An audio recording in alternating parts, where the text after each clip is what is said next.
What's going on, everybody? So on Tuesday, my media slash security server solid state drive, system drive went bad. So it's an i7 4770K, so it's pretty old. So I decided it was just time to do like a budget build server, something I can fix up a little bit later. So went to Micro Center, spent like 520 bucks, and we get to build. This case was 50 bucks, comes with 4 fans in it. They're just regular plug-in fans. They have LEDs in them, but they're not addressable or anything. But it was a cheap case, came with fans, and works for me. Here I'm just kind of starting some of the basic wire management, getting stuff out of the way so I can get the motherboard installed, and seeing that all the I/O wires there are all separate plugs instead of just the one pretty much standardized plugs that a lot of cases give you. So I went with the cheapest 700 series board I could find, which was this Asus. Which Asus is a little sketch in the higher end chips right now, but it's just fine for an i5 14400K. Like I didn't even bother going with the 600. And the only reason I got the K, even though I got the H motherboard, which means I can't overclock it, but it was cheap and it came with the cooler. So like, okay, something I didn't have to deal with. That was 200 bucks for everything, I believe. Well, I'm sorry, for the chip and the built-in cooler. I had to check the instructions here because I haven't dealt with a factory kind of snap-in cooler like that in 20 years. I always have like the aftermarket big boys. So this gave me a little bit of a headache to figure out like what the hell you're supposed to do with it. It just kind of wasn't very intuitive, I guess. Like some of them kind of fell in and then they didn't lock in. So I had to mess with that for a little while. And then I looked at the instructions and they're saying, oh yeah, just use a screwdriver. And all of that did was scratch up the plastic post. But I eventually did get that in there. Yeah, it's a little frustrating. And of course, there's no point in doing water cooling or anything like that on this. So just kind of deal with that. But yeah, I think I finally got it. I had to cut the little tag off. Alright, let's see here. I gotta slap in the RAM. I got 16 gigs of G.Skill RAM, 3200s. Like I said, I'm not worried about anything too fast. It's mostly for media and security. But they are CL16, 18, 18, 30, so they're not bad. It was cheap RAM, and it's G.Skill, so cheap just means inexpensive. I got the Inland 1 terabyte MV or M.2 drive as a replacement for the 10-year-old system drive.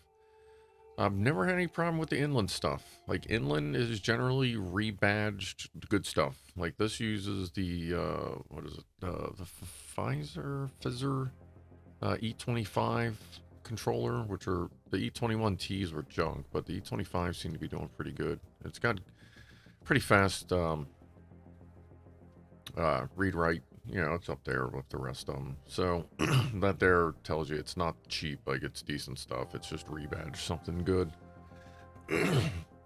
So I had to sort out the screws, get the motherboard into place. Let's see, yep, there it is.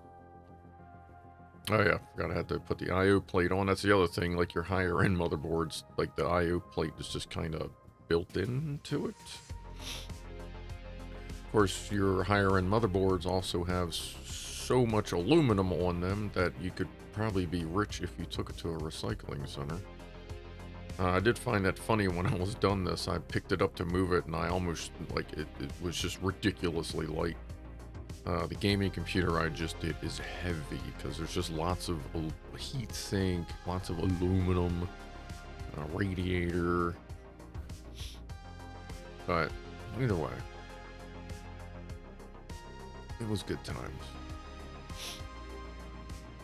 Sorry for the snippety. Yeah, I like to get all the screws in first and then tighten everything down just in case you got to do a little wiggle, especially on a cheaper case because they're not always like perfectly aligned like the a Lian Li would be, or Corsair or something.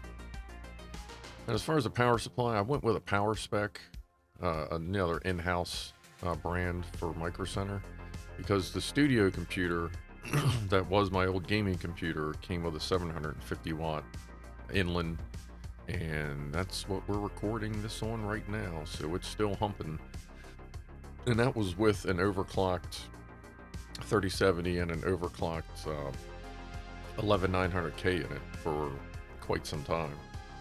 It's just fine. So I just went with another Powerspec. Worst comes to worst, I have a EVGA in the old server, which you'll see when I pull that up here soonish. Yeah, here I'm trying to figure out the best way to do the ATX plug, because the opening in the case for it is so close that you can't actually go right out that hole to it. It would bend the motherboard connector like ridiculously so. That's the 3.0 header.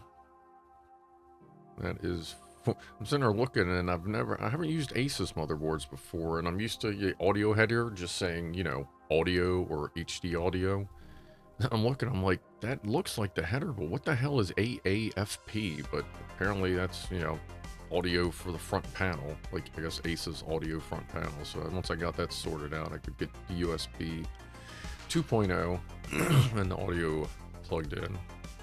And now we sort through this nest of all the switch pins. I haven't had to actually figure out where individual ones of these go. Probably 25 years ago. Every case I've ever had, they were all just the one big plug, like in one cable. So that was just like, okay. And yeah, I'm kind of like, I got Static X playing in the background, so I'm kind of grooving.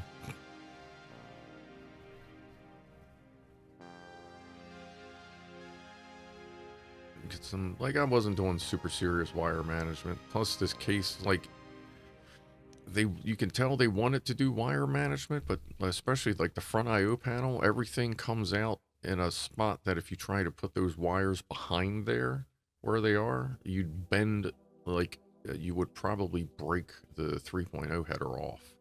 It would be such a sharp bend, so I just brought it straight down like that.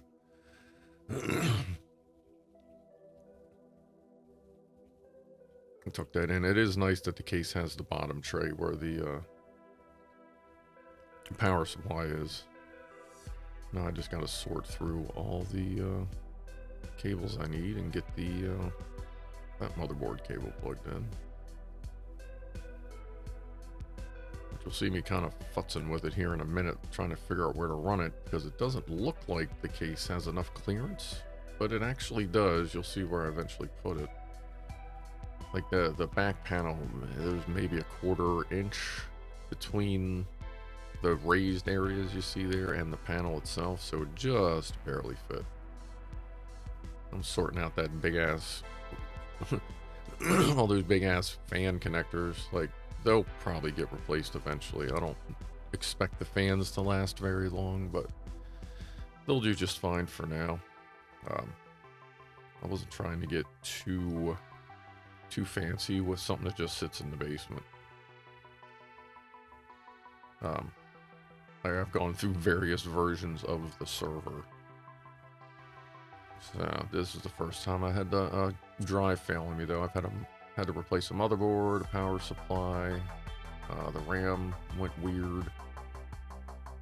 This is over the past 4 years, but this was using all just salvage stuff out of a Dell, an old Dell 9020 that I got off of Craigslist for 120 bucks without the video card, which was fine.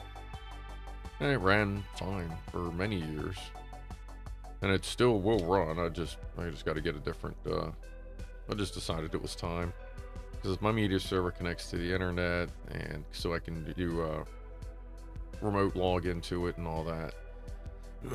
So I decided it's time to get a machine that can run Windows 11 anyway. Just mostly just for security updates, because running McAfee or Norton or anything like that nowadays is a joke. They're just bloatware that, oh my god. And then Kaspersky's actually helping the Russian military, so yeah, I definitely wouldn't use them for anything. I had to go get something here. Oh yeah, the monitor. I forgot the monitor. I forgot that, like, when you're doing a simple build, it actually goes together really quickly. Like, I think this took about an hour and a half. And right now it's downstairs, now that it's capable. As soon as I relogged back in and it verified it was me and, you know, assumed equipment update, I went to Windows Update, and it was like, hey, let's get Windows 11 going. I'm like, alright, good. That's fine. Like, I'm not one of those Windows 11 diehard people or anything. Oh yeah, at first I went, whoa, why did it shut off? But then I remembered, oh, it's got to train the RAM. It's got to learn the RAM, or whatever you call it. I learned that at first with my 11th gen when I built that, and it went through a bunch of reboot cycles, and I went, I'm just going to see what happens. And then I realized that these newer ones, when you put new RAM in or a new CPU in, the CPU and the RAM have to sort each other out. So there's the old, that's the old server there. That's the old Optiplex. That's my cache drive. That's a data drive. Old DVD drive in that thing. And that monster, I don't know, you couldn't tell, it said January 2013. That's my, that's getting replaced. That's not going in the new system, but that's my, I just call that my incoming drive for incoming data. That's just, I'm just going to use the system drive for that now, temporarily, and then I'm going to get probably just another hard drive. Because that has some of the stuff I'd like to keep around. There's nothing super sensitive on it or important on it at the moment, but I gotta figure out what I want to do with that. I might either get another hard drive or just a 2.5 solid state. We'll see. I have no idea what I was... Oh, I didn't have mounting screws for it. So I had to go get the MSI kit from the gaming rig I built. And that, of course, had just enough screws I could get one screw in each drive. So I just put it as close to the connectors as possible and just let it ride. Again, this is a server that just sits in the basement, so it doesn't need too much special stuff. But I do try to make it look pretty good. I think I'm going to, hopefully, there's been music playing in the background while I was recording this, because I would like to go back and get that synth thing that I had in the cat time lapse. I got artists is pretty good. I can't remember them off the top of my head, but they'll be in the description. And a link to the channel. Really good retro synth. Anyway, here I'm just getting the SATA cables will run first, and then the power cables. It's a really small mid-tower case, so it's really tight. Like the SATA and the power cables coming off the back of those two drives pretty much crash right into the headers on the edge of the motherboard. But it's just enough. If you bend the wires right, it works. Which is, yeah, that's all it needs to do. It just needs to be enough to work. Yeah, this thing, I was like, that's a great spot for a hole, but you completely block it with the power supply. So I had to bend the hell out of that power connector to finally get it through to power that drive. And unplug everything in the area so I didn't rip anything off the headers. That would be annoying.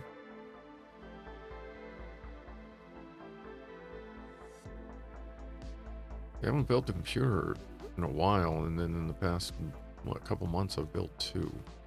And if you're still listening, within 2 or 3 weeks from me saying this, I am building a pretty nice gaming rig for someone. It's a 14700K, a 4070 Ti Super, 16 gig, and then pretty much everything else is MSI and Corsair. 32 gigs of Corsair RAM. I basically built like, I'm an MSI fanboy, but because MSI just works for me. It's always worked for me, never had any problems. So I try to get MSI if you know, when I can, but like this one I just got whatever was cheap. But I got him an MSI Tomahawk motherboard, MSI 360 millimeter all-in-one cooler. So the 4070s MSI. It's a vent. What's it? A 3X. Was it a 1,000-watt MPG MSI power supply? He got this wicked looking, like a quote unquote cheap case off of Amazon, but it comes with a lot of cool fans with adjustable RGBs. It's a pretty big case. It should fit pretty well. I dug it, and he showed it that he found it. But yeah, it's going to be a good build, and that I'm going to do live on a Sunday. So I'll keep everyone on the lookout for that.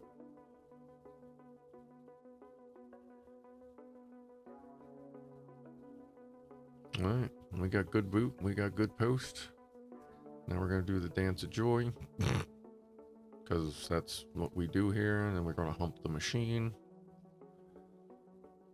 Oh yeah, and then I realized, well wait, I gotta like do a proper thing here. Not that this is like, you know, super holy moly gaming build or anything, but you know, it's a cool little rig. I dig it. It shall work well. All right, everybody. Thanks.